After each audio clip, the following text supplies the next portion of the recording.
I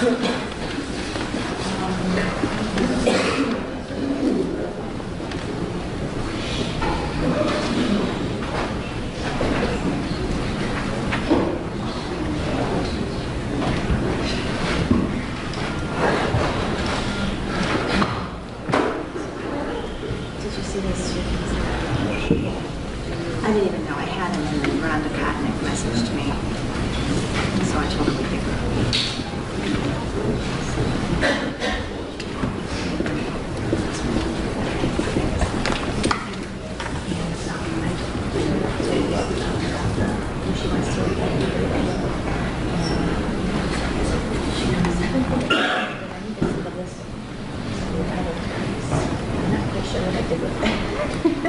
You kept it somewhere right there. Why? Because she asked if she could do it. Maybe it would have died to something. She had a chance to go over it. I gave it to her.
Thank you. Be seated.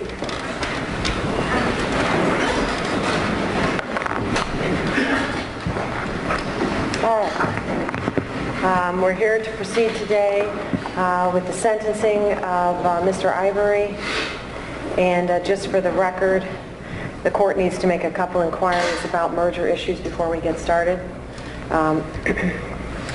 As to counts 1, 2, 3, and 4, on which of those charges does the state elect to proceed? Your Honor, we would elect to proceed with count 1, the aggravated murder conviction, as well as specification 2, to that count, the firearm specification designating that the victim was a police officer. And as to counts 5 and 7 that relate to Dave Wokady? We would elect to have the defendant sentenced on count 5, the attempted murder charge, along with the gun specification. And as to counts 6 and 11 that relate to Mr. David Eisel? The state would elect to have the defendant sentenced on count 6, the charge of the conviction for the attempted murder, along with the firearm specification. And as to the specifications on count 10 relating to Officer Thomas Russell? We would elect to have the defendant sentenced to the first specification, the firearm specification designating that the victim was a police officer. And then as to counts 12, 13, and 14, is the state taking the position that those counts merge? And if so, which charge do you elect to proceed on? The state would concede that those charges merge, and we would elect to proceed on count 12, the having weapons under disability charge. Okay. Any objection to those elections? No, Your Honor.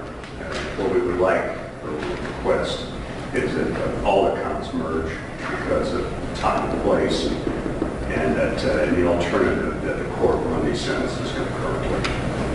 All right. Your objection will be noted for the record as to that issue.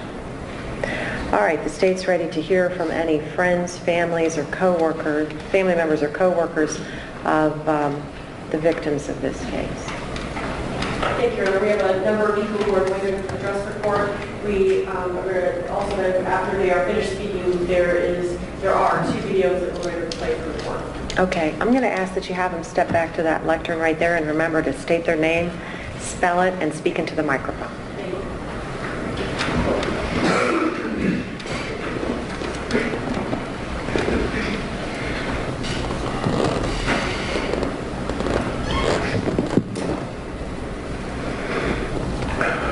Good morning. Good morning. For several weeks now, we've sat in the back of the courtroom and said nothing. Today is our turn to speak. I speak for Justin and his mother, who are joined in heaven and watch down on us, his grandparents, his daughter Charlie, her mother Elise, his sister Kelly, his fiancée Tiffany, his cousins, his aunts and uncles in the back, thousands of friends, all of those touched by Justin, and his brothers and sisters in blue. We are a proud family. As his father, I can stand here today and say that we raised him right. Please don't think for a second that we're not sad. We think of Justin every minute, every hour of every day. In fact, I still reach for my phone on occasion to call him, hear his voice, to check on him. That's what a dad does. He was my son, my buddy, my right-hand man. We did scouts. We coached baseball, basketball, football, soccer. We hunted, fished, went to sporting events, everything a dad and a son could do. Justin was fun. Justin grew up watching me. At an early age, I could tell he wanted to follow in my footsteps and become a police officer. He, like many of you, was reminded daily of the consequences of bad choices. To think before you act, to work hard for what you want in life, and to achieve your goals. He did well in school, excelled in sports, and was very much liked. He graduated high school, went on to the University of Akron, and received his criminal justice degree. He worked at the Medina Juvenile Detention Center for a couple of years, where he took a huge interest in helping troubled youth. He took an interest in their stories and got a better understanding of how they got there. He always thought that someday he would be able to fix some of those problems. He learned something from everybody. While I was retiring, he again followed in my footsteps to further pursue his career in law enforcement. He attended the Summit County Sheriff's Academy, and while there was selected by the city of Akron to become a police officer. We knew he was on the right path and supported his endeavors. Justin then started the Akron Police Academy, and after completion became part of the Akron Police Department, where he worked trick 4, 7 at night to 3 in the morning. He and his partner Kevin fought crime on the busiest shift, the busiest, roughest part of town probably. Justin loved his job. He never gave up. He worked hard and continued to learn. I saw success in Justin. As he took on several interests in the police department, I knew that he had what it took to be a good cop, and I was very proud of him. His mother was also very proud of him, not only as a police officer, but as a concerned son who would be there for her daily as she battled stage 4 ovarian cancer. Justin helped her and remained by her side as she continued to battle for 2 more years. One of her biggest smiles, I can never forget, one of her biggest smiles came when Justin informed her that she was going to be a grandma for the first time. For the next several months, it's kind of all she talked about was being a grandma. Unfortunately, on the night that we had the whole family at our house for Justin's birthday party, she passed away. She said that she did not want to die on Justin's birthday and waited until after the midnight hour to pass. Justin took her death especially hard. Justin gave his daughter Lori's middle name, Ann. She never got to meet the beautiful child that Elise and Justin brought into this world. Charlie was Justin's world. A young father, great career, he was living. He and Elise raised their daughter, taught her right from wrong, and she continued to be the joys of our lives. Charlie learned about her grandma through Lori's pictures, conversation with us, and visits to the cemetery. Ironically, that's how she will have to learn from now on about her dad. She will learn he was a great guy, fun-loving, super dad. Justin became a pageant dad when Charlie was chosen as Little Princess in the Barberton Cherry Blossom Festival. Justin walked around at that stage with a big smile. Definitely a proud dad moment. Charlie loved to go fishing with her dad. They all loved camping in the outdoors. Justin was going to make a sportsman out of his Little Princess. Now, she will have to learn she'll have to learn to do things without her dad. She couldn't invite him to her preschool class this year. The day they had donuts with Dad. All the other kids were there with their dads. I went in his place. I felt her pain. After we went to the cemetery to visit her dad, where he lays next to his mother. Together we talked, we prayed. She left him with a donut. That made her feel a little bit better. She had to start her first day of kindergarten without her dad. I went in his place, along with her mother and other family members and a host of 50 law enforcement officers from across the county. We knew this was no substitute for her father, but it was the least we could do. She went to school that day feeling a little bit better.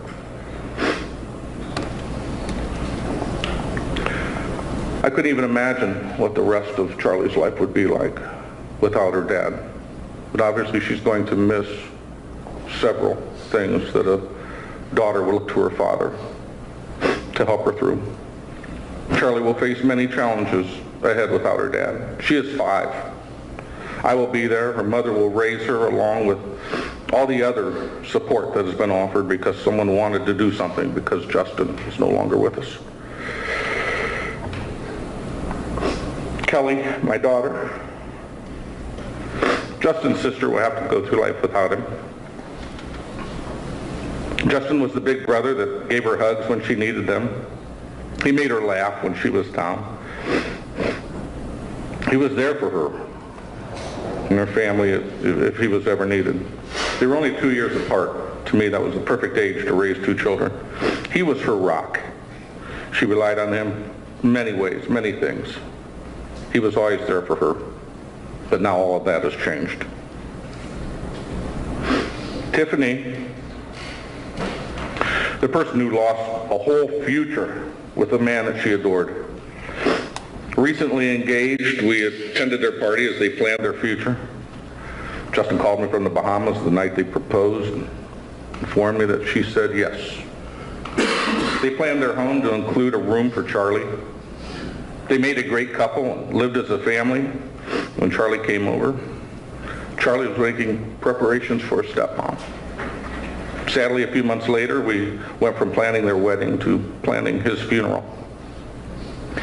Tiffany now goes home to a house that is quiet, lonely, and without Justin. My mother, Justin's grandmother, now in her 90s.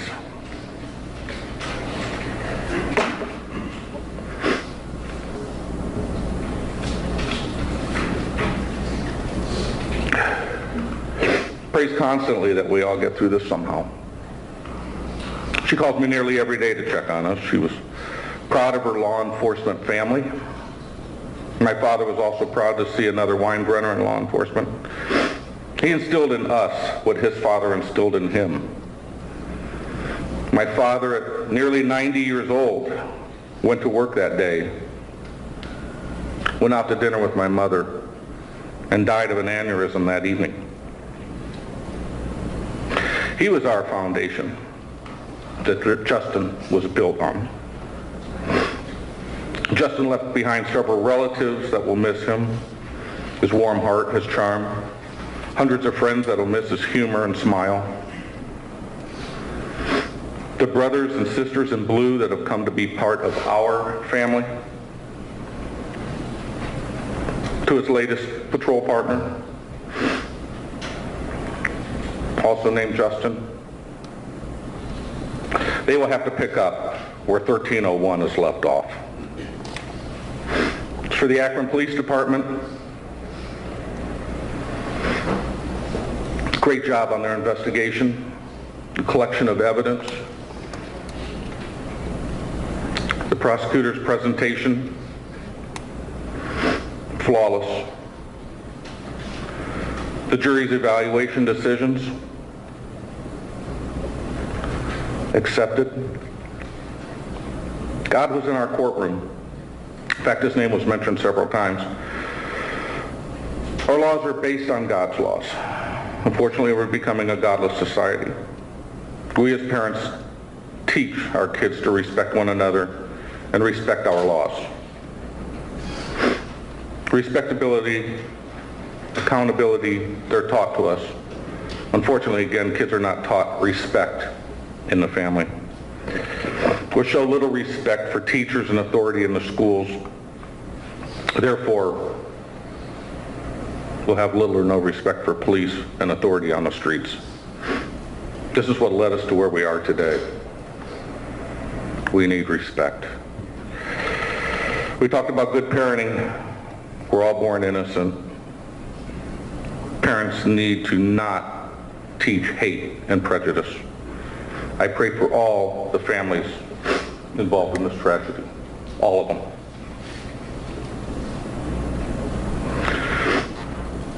Keenan, I hope that someday you accept accountability and responsibility for what happened. I heard, I'm sorry for what happened. In fact, I heard that from hundreds of people, including you.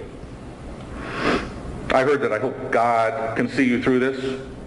I heard that from a lot of people also, including you. I want you to know that you are responsible for ruining a good family. We will get back up. We will survive. We will move on. But you did a lot of damage. I want you to know that while I may be able to forgive you, that's basically so I can move on myself and my family. Finally, I want you to know that as a parent, I am content standing here, a proud father of a hero that is no longer with us. Knowing the last good deed that Justin did as a police officer was getting you off the streets forever. Thank you. Thank you.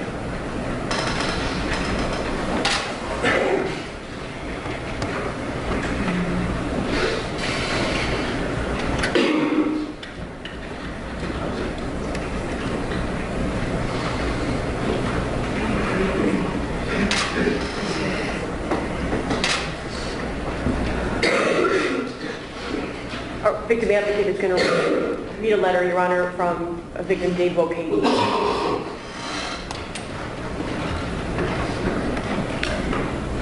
I would have liked to address you in person. Due to my current situation, I am unable to do so.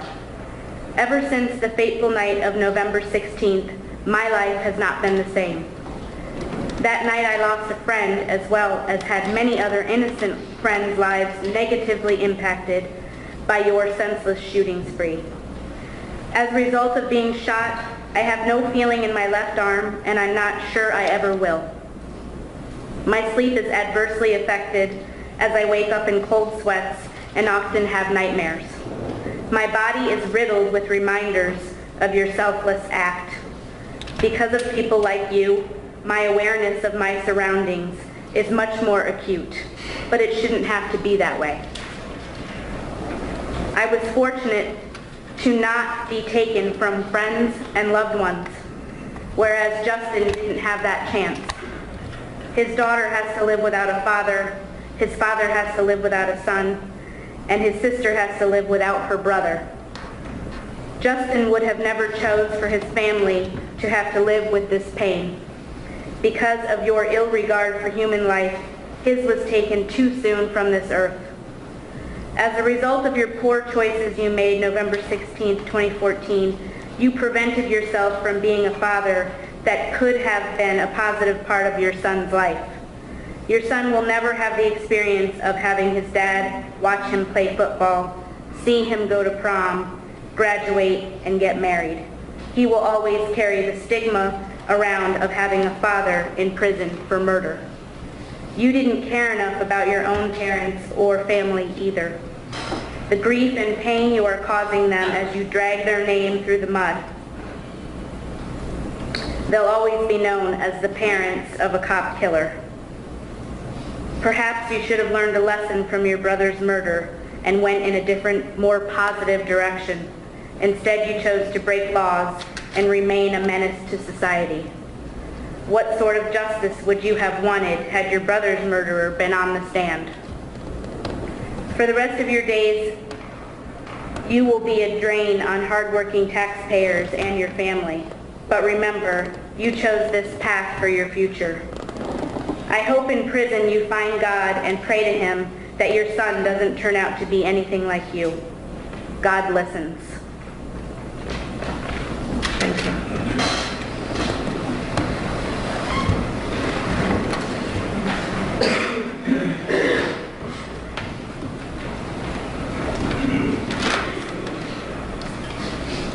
My name is Elise Shanafelt, A-L-Y-S-E, Shanafelt, S-H-A-N-A-F-E-L-T.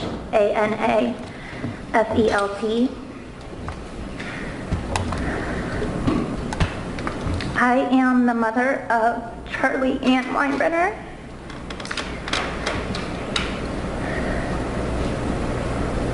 Charlie Ann is the most loving, funny, smart, and amazing little girl.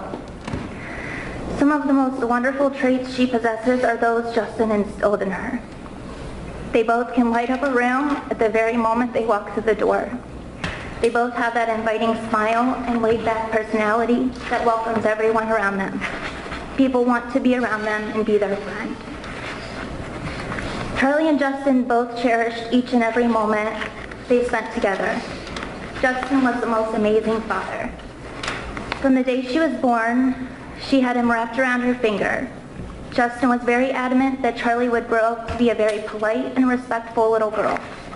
He was very involved in all that she participated in and was very proud of all of her accomplishments. They shared a love for the Cleveland Browns. He always said she would be the first Browns cheerleader. They were fishing buddies, and he loved teaching her new things and longed for the day they would become hunting buddies. As many of you know, the bond between a father and his baby girl is one that can never be broken. But on November 16th, this man did just that. The bond in her heart will forever remain, but is now just a memory.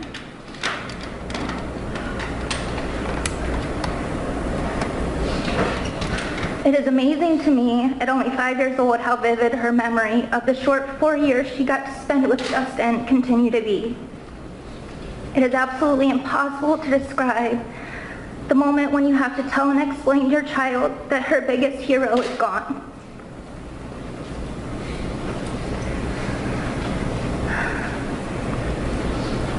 I will never forget when I received the call that changed our lives forever.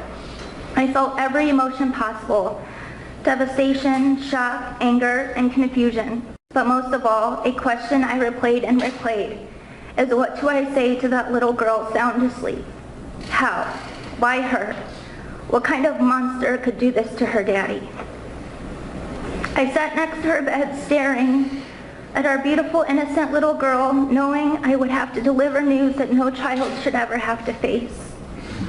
I spent the next 5 hours running through the right words to say, running through the answers to the questions she would ask, and still I was blank. No words were ever going to be good enough. No mother should ever have to tell her child that she will never see her daddy again. Charlie responded as any child would to the news of her father, devastated and confused. Not knowing her thoughts as you sit there and hold her as tight as you possibly can between the repetition of crying and silence, I felt helpless. She did not deserve this. Her understanding of what happened seems to be a lot more mature than what people told me to expect of a 5-year-old. She is strong and brave, just like her dad.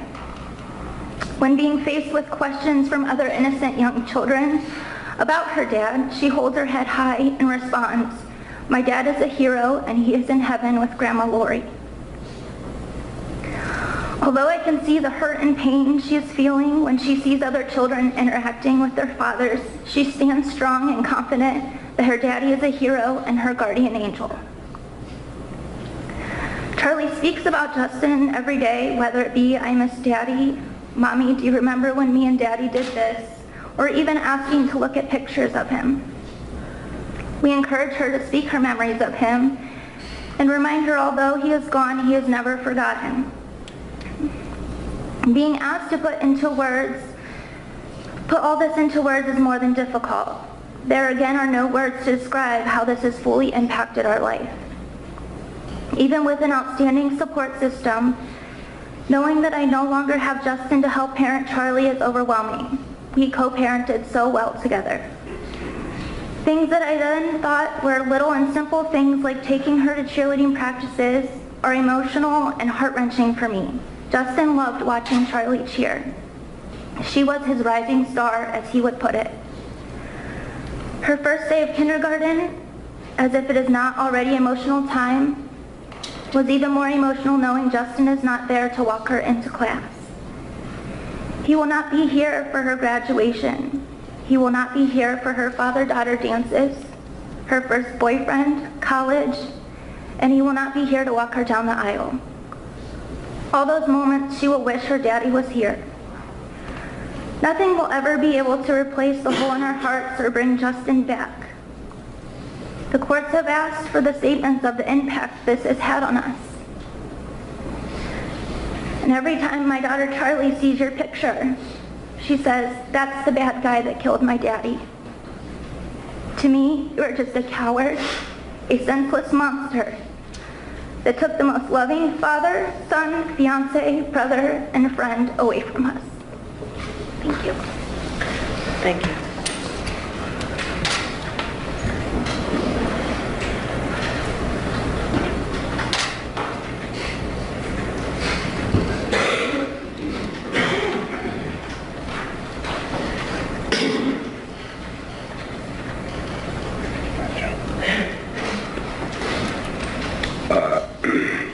Hi, my name's Jimmy Salaheddine, Salaheddine.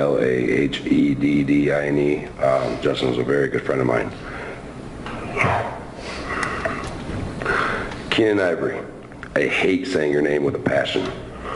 You killed one of my best friends and you will never be forgiven by me. They say forgiveness sets you free. No, it doesn't. The night I got the phone call from the hospital and numerous of friends that one of my best friends was murdered was the worst night of my entire life. All I could think is why? Why? And then I thought, how could someone do this to him? I don't ever see myself getting over this. They say that time heals everything, but in this case, I do not believe that. I hope one day I'm alive, the day I get word that you finally passed away, so I can celebrate. I'm not speaking to you as a bitter, angry man. I'm speaking to you as a sad, broken man that lost one of his best men in his life. You took away a brother, a father, a son, a fiance, a cousin, a nephew, an uncle, a grandson, and the list goes on and on and on and on and on. And as you sat here with no remorse this entire trial, as we saw you smile, we all noticed what a heartless killer you are.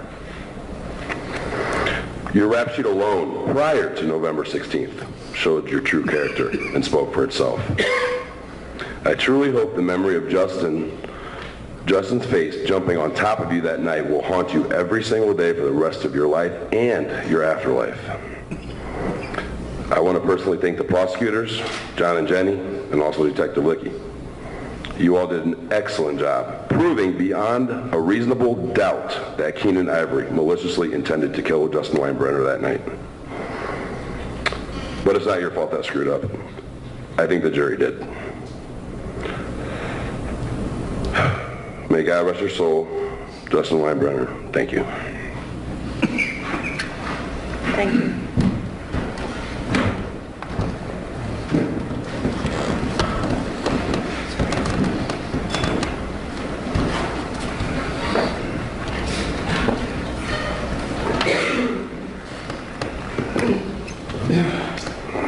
My name is Anne Marie Cuzio, K-U-Z-I-O.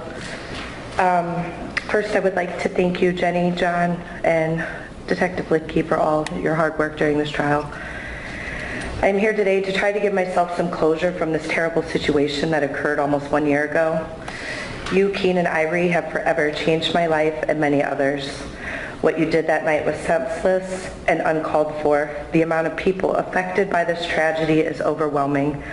Not only has a father lost his son, but a daughter has lost her father. A fiance will never get to say I do. A sister is now without a brother. A family-owned business has forever been changed. And all the friends and family now only get to see that huge smile Justin always had in memory and photos.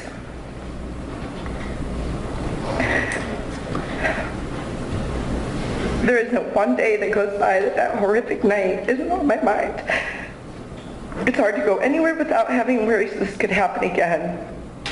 My friends and family were also affected by this because it could have been me or my boyfriend or both or many others.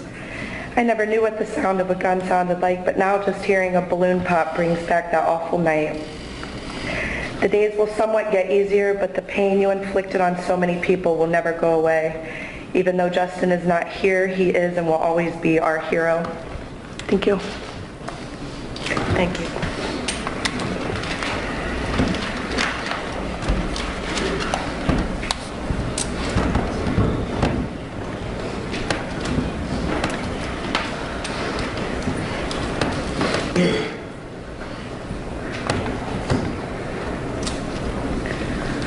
My name is Tiffany Miller. On November 16th, 2014, Justin Weinbrenner saved my life, and you took his away from him. And you stole our future, and actions that night have impacted so many people.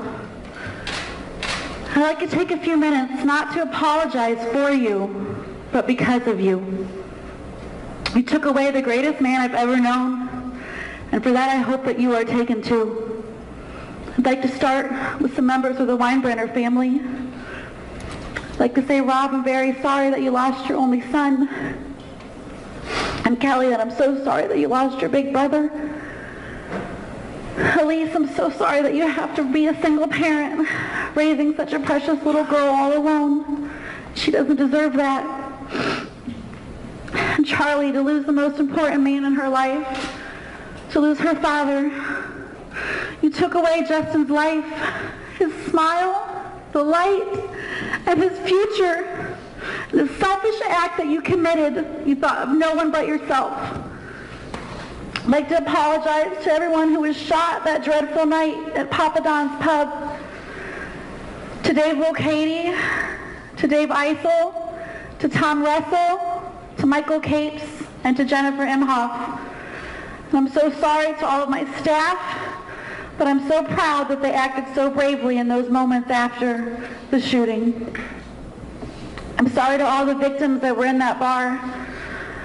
I've received so many messages from people that are afraid to come back because of what you've done. And I'm sorry to my family that our business is suffering and that we're falling apart because of what he did. And you want to talk about PTSD?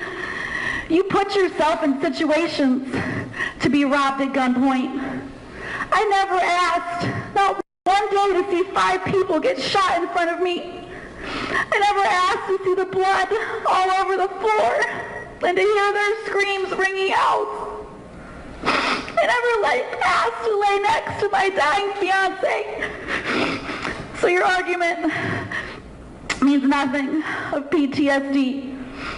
In an instant, you shattered my dreams, and now you haunt my nightmares. You were not thinking of anyone that night. Not a father's only son who grew up in his footsteps only to try to make him proud becoming a police officer. And not a sister's only big brother that protected her and looked after her and tried to teach her everything that he could. You weren't thinking of my best friend, my future husband that I've searched my whole life for. We were planning a wedding and buying a home. He wanted a son to carry on his father's name. We wanted to grow old together and retire one day on a beach somewhere. You weren't thinking of a beloved uncle, a nephew, a cousin, a partner, a friend, or a brother in blue. There's one less hero to ride these streets at night, keeping us safe from people like you. But you will never walk these streets again, so there's one less of you we have to worry about. You weren't thinking of a little girl's father who cared for her from birth, and he would every day, and look forward to the day that he got to walk her down the aisle. And you want to talk about details of being a great father? While you're at home making drugs, Justin's on the street trying to get them away from the next child who may overdose. While your guns are reaching in arm's reach of your children, he's on the streets trying to take them off the roads so that his mother doesn't have to get a phone call like your mother did. And he loved that little girl more than anything, and he would have provided for her and taken care of her and protected her for the rest of his life. And a life that you took from her, from him, and from all of us. You were not thinking of any of these people the night that you so selfishly murdered Justin. And I want to feel sorry for your girlfriend of 14 years. But you were not thinking of her when you're texting other women, giving them free heroin, and carrying around condoms in your pocket. And I want to feel sorry for your father, but you weren't thinking of him or the legacy of his name that you were going to destroy. I want to feel sorry for your mother, but you were not thinking of her, the pain that you would cause her when she lost another son, now in jail. And I want to feel sorry for your children, but you weren't thinking of your sons having to grow up without a father for the rest of their lives. And I pray that I will no longer have to think of you. And I want to pray that God may have mercy on your soul, although you did not for Justin. And I pray that Justin rests in peace and that you may never.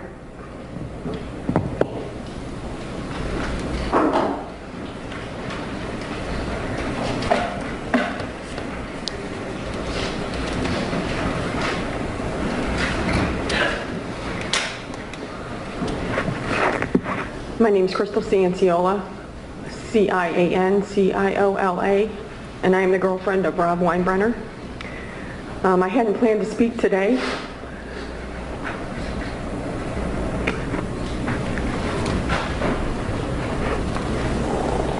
But I woke up at 4 o'clock this morning compelled to speak. My mind flooded with thoughts.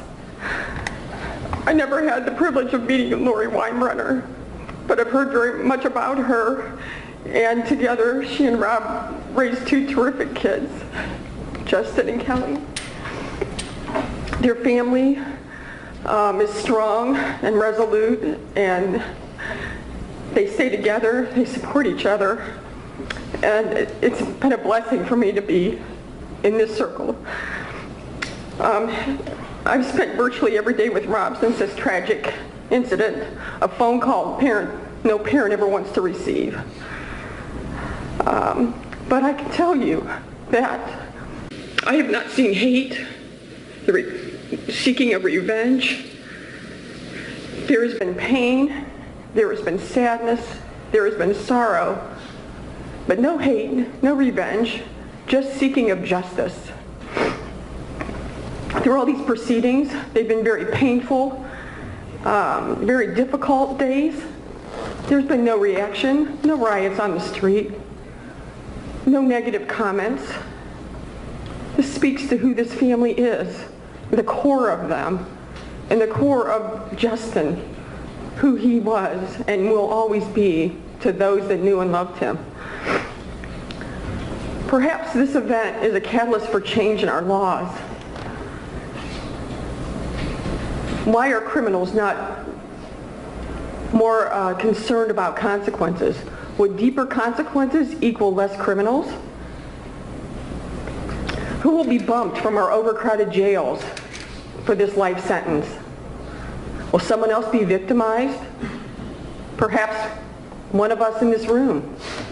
We don't know what ripple effect letting a good criminal out of jail because the jails are too crowded.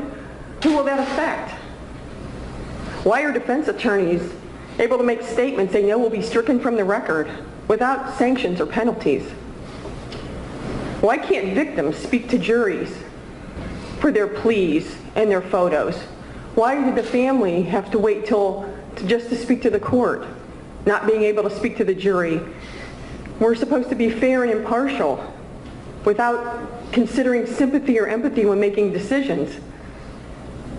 But sitting through this entire proceeding, there was nothing but sympathy or empathy from the family members of the defendant. PTSD? Couldn't we all claim we have PTSD for some tragic circumstances that we've experienced? What about Tiffany? What about the other victims in this case? What about the patrons of their facility? Is that justification to behave lawlessly because you have PTSD? There's a black eye on a good business, a family dinner spot, excellent food. They hold fundraisers. They have a treasure chest for children that came there for dinner with their parents. They hosted holiday parties. They gave back to the community. And because of this senseless act, not only is the Weinbrenner family affected forever, but their family business has been affected. What does this say to our police officers that put on their uniform every day to protect and serve when consequences are diminished or lightened due to certain circumstances or because of presentation or comments that are made? I go to work every day, but my life is not in jeopardy when I go to work. These men and women in blue put their lives on the line every day. What do our rules and our laws say to them? Does that say that your job is done in vain? Personally, I would like to see a requirement of this sentence be that this defendant would have to do something to give back positively to the youth from prison. But it's a requirement that he do something positive to affect youth so that we have less criminals that are leading this type of life. It was one of Justin's passions, one of his father's passions as a DARE officer, to help youth and to strengthen our communities. You know, we talked a lot about God and mercy, and God is merciful, and God's grace is for all of us, unmerited grace. But there are also consequences for things that are wrong, things that are done wrong. And I'm reminded of a story that was played in the 80s from Jim Dobson and Focus on the Family, a story of Stephen Marin, a career criminal that did receive God's mercy, but he also received God's consequence. I encourage all of you to look it up and read it. I feel that, again, if this can be a catalyst for change, I feel that Justin's death would not be in vain. Thank you. Thank you.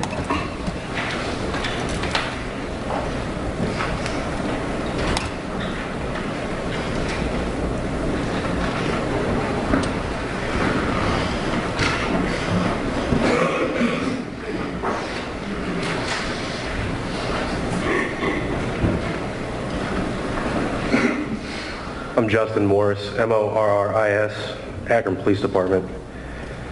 I was Officer Weinbrenner's partner. I worked a cruiser with Justin every night.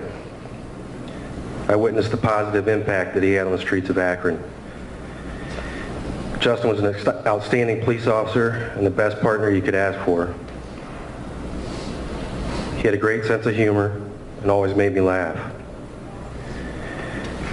He also took police work seriously, and he was fearless. His goal every shift was to take guns and drug dealers like you, Keenan Ivory, off the streets. He was excellent at his job. The first 6 months I worked with him, he was responsible for taking 32 guns off the streets of Akron. 32 guns that were in the hands of drug dealers and felons like you, Keenan Ivory. His actions every night, including the night of his murder, were that of a hero. He saved countless lives by protecting others. And yet again, his actions will put another armed drug-dealing felon in prison. Your actions, Keenan Ivory, on the other hand, were that of a coward. You not only took the life of my partner and friend, but a brother in blue.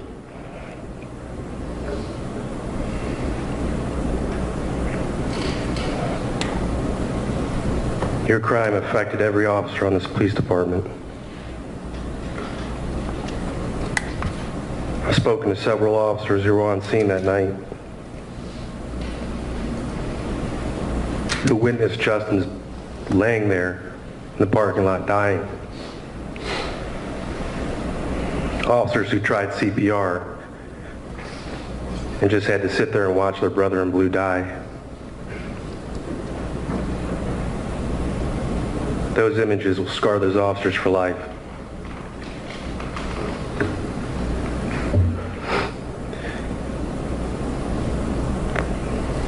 When you murdered my partner, my life was affected not only at work, but also at home.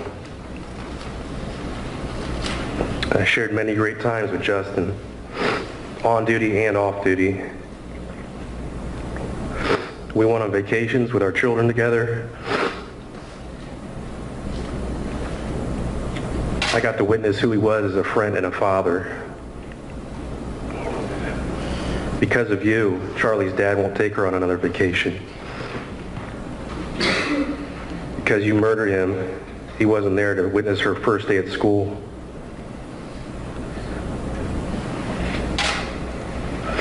All this because a worthless felon murdered him over nothing. You showed no remorse. You've referenced your brother's homicide several times as an excuse for carrying a gun as a convicted felon. You of all people should know what it feels like to lose a brother to murder. Yet you turn around and you do the same thing and murder Justin, taking him from his brothers. You prove to be no different than the person who murdered your brother.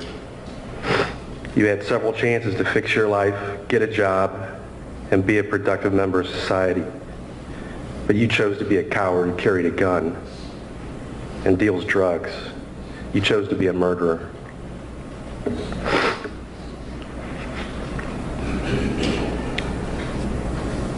I wish that the court has no mercy for you. I personally wish for death so you could suffer for killing my partner.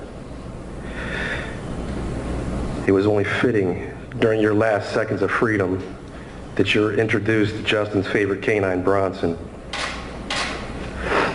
But no dog bite or any punishment can give you the suffering you deserve. After court today, when you're sent to rot your worthless life in prison, you'll be forgotten. But not Justin Weinbrenner. Look around. Our brothers and sisters in this room in blue will go in every day and put this uniform on while you're caged in a prison. We'll walk into that station and we'll think of Justin.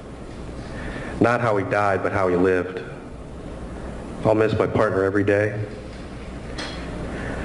But APD has an officer in heaven looking over us.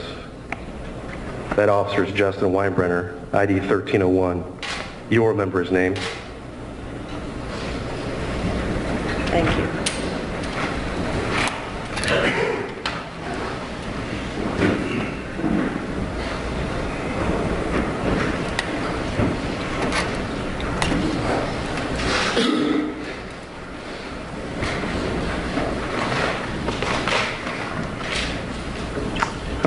I'm Daniel Englehart. I'm a sergeant on platoon 4, Justin's shift. I'd like to say some words for the shift. I've heard it said that Justin Weinbrenner was the type of guy who would give you the shirt off his back. That is no exaggeration. I know that it actually happened at least once.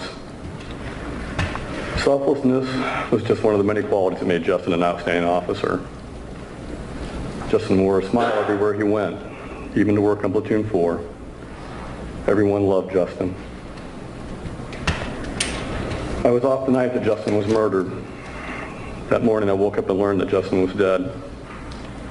I don't recall the next several hours. It was all a blur. About half of platoon 4's approximately 45 officers worked that night. They were the first on scene. They rendered first aid, set a perimeter, and ultimately apprehended Justin's killer. Justin was undoubtedly there with his brothers and sisters. There was no good reason for Justin to be taken from us that night. Justin was friendly, gentle, fair, helpful, strong, brave. I could go on with positive adjectives. None of Justin's fellow officers were surprised by his heroic actions. We were, however, all saddened, stunned actually, by his murder. I'm here to tell you that this was the single most traumatic event in my life. And I wasn't even there. Imagine the impact on the officers who were. Some legitimate PTSD surely exists among them. Keenan Ivory, you wanted the jurors to believe that you acted in self-defense. They saw through your lies. It's frightening that in your demented mind, you thought that the jurors might accept the shooting of people because you wanted to get your chicken wings. No one would have been harmed that night were it not for your petty, vindictive, lawless, and cowardly behavior. Your actions have deprived this community of a tremendous officer. The police department of a role model, the shift of a brother, Rob of his son, Kelly of her brother, Tiffany of her future husband, Charlie of her daddy, and many, many others of a loyal family member and friend. None of us will have the same future that we would have had with Justin here. At the same time, you've also senselessly and negatively impacted your entire family. You are a sad statistic of your own making. I pray for your son. We have no choice but to go on without Justin. We'll never forget Justin's smile or sense of humor. We will reminisce and honor the memory of his heroic actions that night. We will not speak of you. Your Honor, I have but one request of the court. I ask that every November 16th, for as long as he lives, that Mr. Ivory be put in solitary confinement for 24 hours. Blue lives matter. Justin's life mattered. Thank you.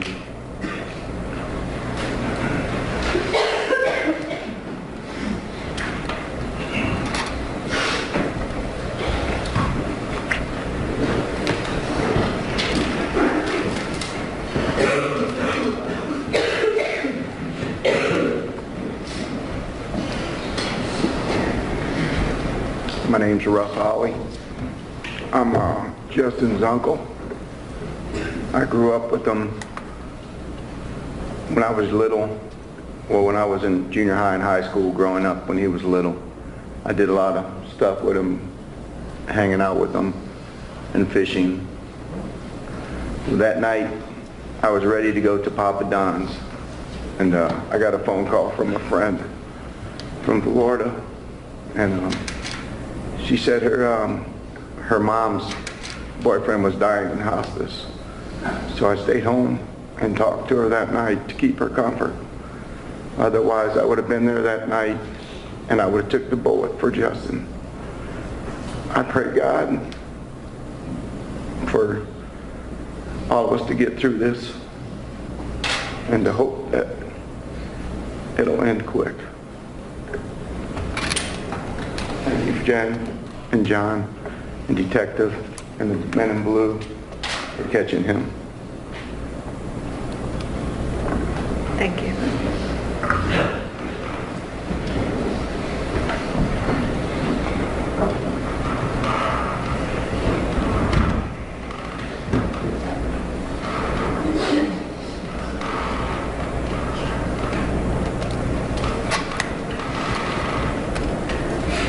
Judge, these are all the report. I do have 2 videos that have been on it late, so we will have to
state wish to be heard? Just briefly, Your Honor. One thing always stood out to me in this case, and that was when danger was thrust upon these people in this bar, and watching them over and over and over again. The thing that always stood out to me was even after the first gunshot was fired, and everyone reacted and ran under tables, and he hid and screamed and ran.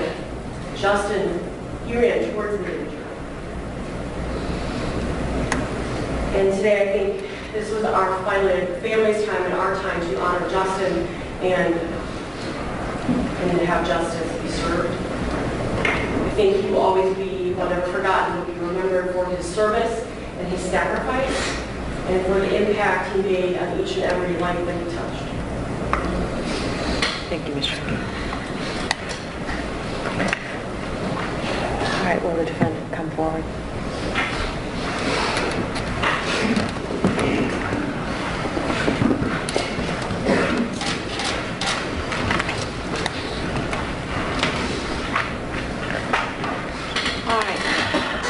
Mr. O'Brien and Mr. Gravin, does anyone wish to speak on behalf of the defendant? No. And is there anything you would like to say as his counsel? Your Honor, we've just had the opportunity to listen and watch to a very heartfelt, very sad presentation.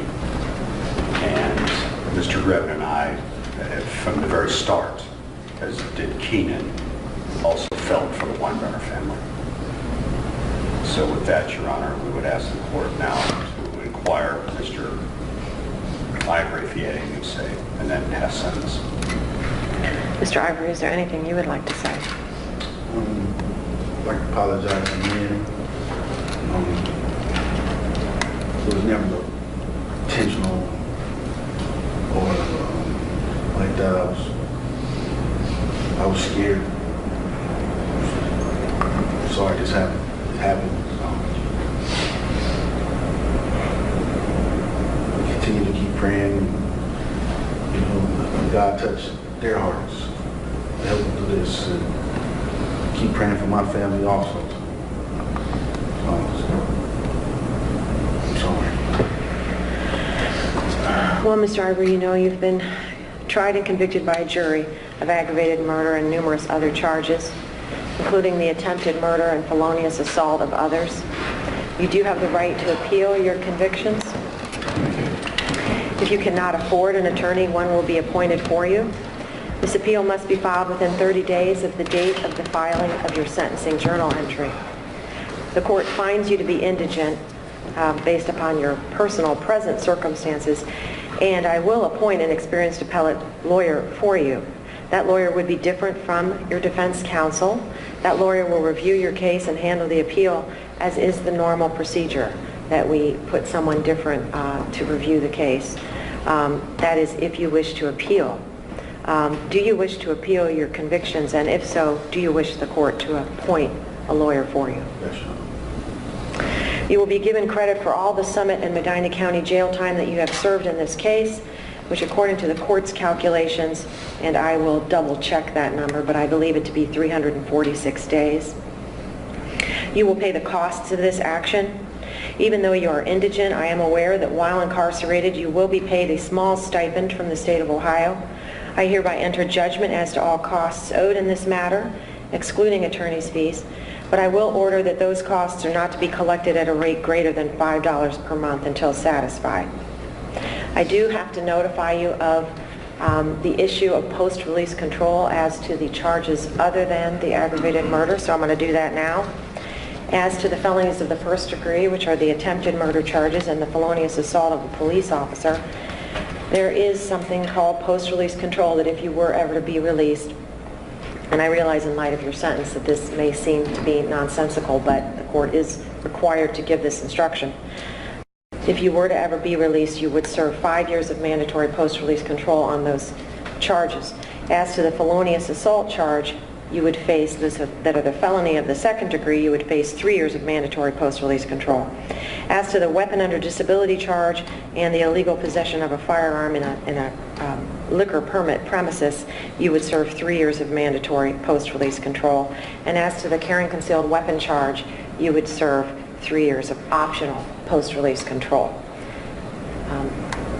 The optional post-release control issue is determined by the Ohio Department of Corrections.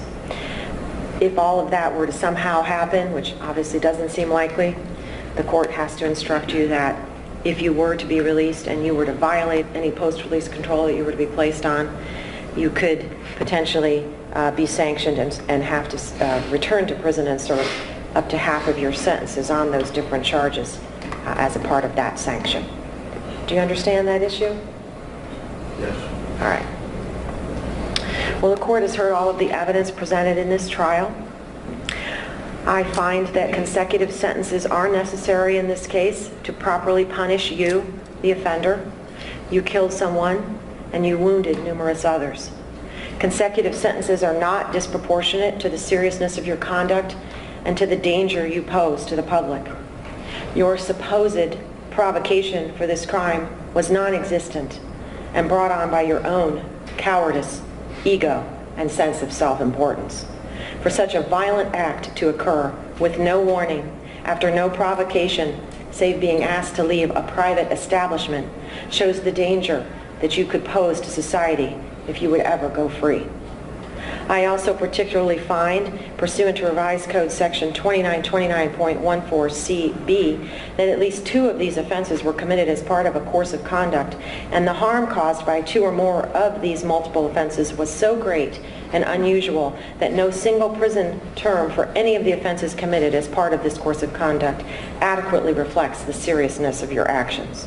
In addition, Part C of that same subsection of statute applies, as I find that your history of past criminal conduct in the trade of drug dealing and your past conviction for possession of a firearm in violation of the law demonstrates that consecutive sentences are necessary to protect the public from future crime by you. The victims in this case are many, Mr. Ivory, and I'm just talking about the people that were in the bar that night. Dave Wolcady, who you had the misfortune to encounter when you returned to the bar. Mr. Wolcady knew that you'd been kicked out. Prior to your returning, I don't believe he ever said a word to you. At least I didn't observe that on the video. During your trial testimony, much was said by you of the supposed threat and fear that you felt in encountering Mr. Wolcady. Yet other than using harsh language to tell you to leave, Mr. Wolcady never laid a hand on you. If anything, he blocked your path and slowed you down. But he didn't stop you. Ultimately, you chose to walk around him. He took a bullet in the abdomen and clearly almost died because of you. Yet you claimed you were the one in fear. The court does not believe that.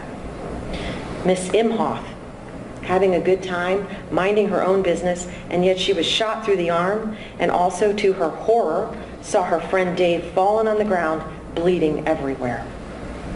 Mr. Russell, another off-duty police officer just sitting at the bar who had no idea what was happening, but felt the sting of the bullet as it passed by him, miraculously missing him. Officer Russell then went outside and saw his fellow officer lying on the ground in mortal danger. And he was able to have enough presence of mind to pull out his badge and start organizing the chaos, preserving witnesses for the investigators. I'm sure the sight of his fellow officer down on the ground still haunts him.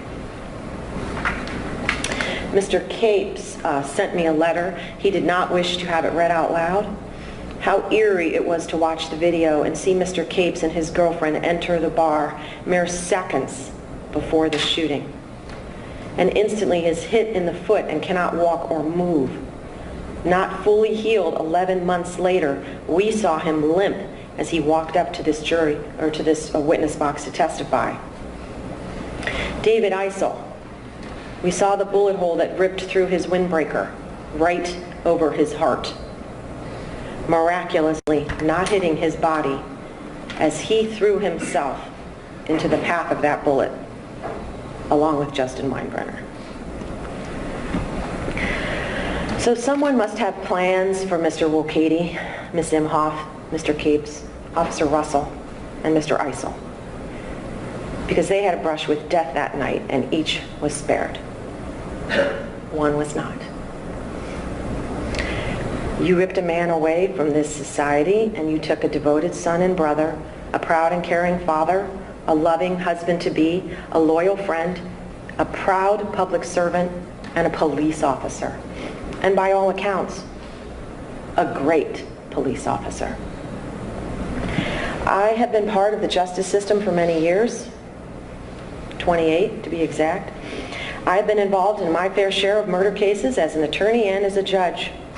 These cases bear many similarities: a wrongful act, the loss of a loved one, and 2 grieving families. While not personally involved or acquainted with either of these families, aside from this case, I can tell you, I feel their grief. I can see and feel the grief of the Weinbrenner family. Likewise, I feel the grief of your family. No one talks much about the offender's family, but I want them to know I see their grief too. I heard it in the mitigation hearing. I'm sure Justin's family did too. But this case is different. And it is not different for me for the reason you might think. It is not different because Justin Weinbrenner was Akron police officer Justin Weinbrenner. It is different because of the way in which Justin died. I am sure that the values taught to Justin in the police department about sacrifice and service came into play that night. Justin's training was ignited, and the desire to protect others overtook him, I am sure. His is a death the likes of which I have never seen in all my 28 years of working in our justice system. While the homicidal act that you committed was senseless, Justin's death was not. It was sacrificial. Justin laid down his life for his friends. And there is no greater act of love than this. Justin saved lives, and it needs to be said, David Eisel, you saved lives too. For doing this, Justin paid the highest price, but based on everything I have learned and heard about him, there's no question that if he were put in the exact same situation again, he would not hesitate. He would do it again. Mr. Ivory, you have made many mistakes in your life, but you have done some good things. You've also been given many chances. I'm aware of the full nature of those chances. I run a reentry court, and I know you were in one. You have the support of a loving family, and by all accounts, 2 wonderful sons. So much to live for. But you didn't appreciate it. You chose to let a petty disagreement brought on by your own behavior ruin your future. You wreaked havoc and chaos when you marched back into that bar, believing yourself to be insulted and disrespected. What a woefully tragic decision you made that night. Tragic for Justin and tragic for your family. And while you stand here still drawing breath, justice demands that you never again breathe air as a free man. You will never again walk among us as a free man. You will spend your days and nights surrounded by countless other prisoners bound by the fateful choices they have made in their lives. You will die in prison. And while you may be feeling sorry for yourself, remember, you can write to and call and speak with your family. Justin's daughter, Charlie, will never hear her daddy speak to her again. You can make friends and smile and talk and socialize. Justin's smiles and hugs, which we all witnessed him give to others as he entered Papa Don's that night on the video, they are no more. You will be guarded and protected by others, 24 hours a day, 7 days a week. But Justin guards and protects no more. You will have a life. Justice is gone from this earth. So for your actions, this court pronounces the following sentence, which you fully deserve. I am bound by the recommendation of the jury. Legally, the court must impose a sentence of life without parole as to count 1, the aggravated murder of Justin Weinbrenner. As to the firearm specification in count 2, the court imposes a 7-year sentence which will run consecutively. Counts 2, 3, and 4, the court is not sentencing on those as the State has elected that they merge and is proceeding only on count 1. As to count 5, the attempted murder of David Wolcady, I'm imposing an 11-year sentence plus 3 years for the firearm specification to run consecutively to the aggravated murder charge. I am imposing, as to the attempted murder of David Eisel, an 8-year sentence plus 3 years on the firearm specification for an additional 11 years to run consecutive to all other counts. As to count 8, the felonious assault of Jennifer Imhoff, I am imposing a 7-year sentence plus 3 years for the gun specification for a total of 10 additional years to be run consecutively. For the felonious assault of Michael Capes, I'm imposing a 7-year sentence plus 3 years for a total of 10 years to run consecutively.